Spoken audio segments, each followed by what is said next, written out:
everybody. Welcome back to FMR Therapy. JC, your FMR therapist here. And today, a client of mine was talking about foam rolling and wooden floors. And I get it. I have wooden floors in my little house.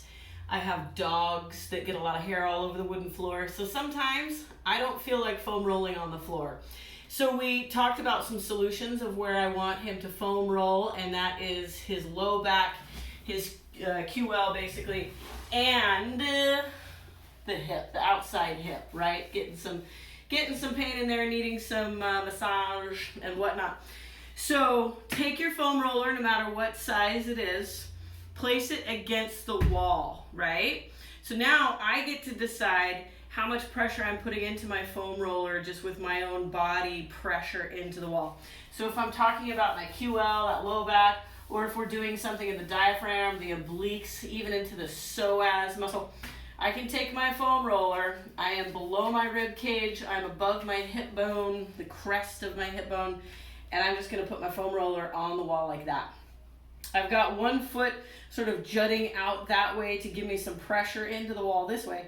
And then I'm just gonna roll my body, right? I'm gonna twist so that I'm rolling to the back, and I can feel that foam roller digging into the lower back there. I can twist so that I'm rolling into the front. I can go all the way into the front here, and I can kind of shift my body left, right, to grab the fascia, to grab the skin, and just kind of pull it back and forth, right? Especially when I'm kind of more back here on the back, just sort of grabbing my skin by sort of scooching my body back and forth, or just, twisting and rolling my body back and forth, okay?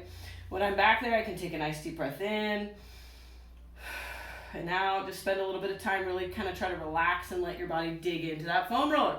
Good stuff, guys, good stuff. Then I can go just a little bit lower. So if I find that bony kind of part of my hip, it's a little fleshy up here, a little bony right there, I'm gonna go right underneath that bony crest of the pelvis, crest of the hip. And I can do that exact same thing, right? Exact same thing, just rolling onto the front of the meat that's on that hip, the TFL over there, and then just sort of shifting and rolling onto the back. I can even go down into the glutes here. I can lift my knee, put my leg down, just kind of start to experiment with what that feels like. Another thing I like to do here, you guys, is just kind of like the stanky leg, right? I just literally am moving my knee back and forth here, right? So I've got that foam roller right here, and I'm just moving that knee back and forth with all of that pressure in that lateral hip. As I go over to TFL here, when I pull my knee inward toward the other knee, I'm really gonna activate that TFL meat. And then when I relax, then I'm getting that contract, relax behavior on that hip, right? There's no right or wrong. If you do get something super pinchy or super painful that you don't like, then move around, get off of that, right? You don't necessarily need to make it painful in order for it to be effective. You can do this with a large ball as well. You don't have to have a foam roller, just something that you can put some pressure into and be against the wall so that you're not on the floor.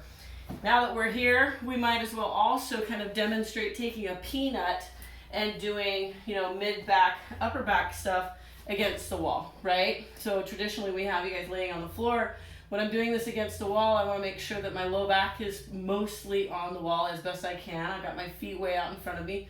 Then I could do like arms over my head. I could do some snow angels here. I can do some deep breathing with that double ball just right in my mid-back. Maybe I just want to get a little, easy rolling kind of massage thing, and then spend some time breathing into those balls, pushing my rib cage backward into the balls.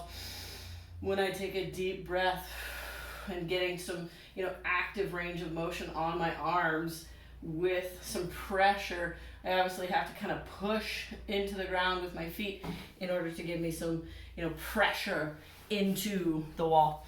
So there's just a demonstration, you guys, of how you can take your mobility tools, put them up against a wall if it doesn't work for you to be on the ground. Maybe you got dogs that jump on you, maybe you got kids that jump on you, maybe you've got a very irritatingly dirty floor from the dogs and the kids, and you don't feel like cleaning but you need to mobilize, or even just having that hardwood floor surface with maybe no yoga mat around to help you out. No excuses.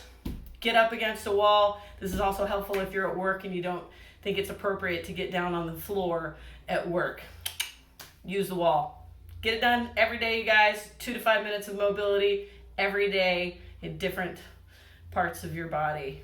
Thanks for sticking around. We'll see you again soon.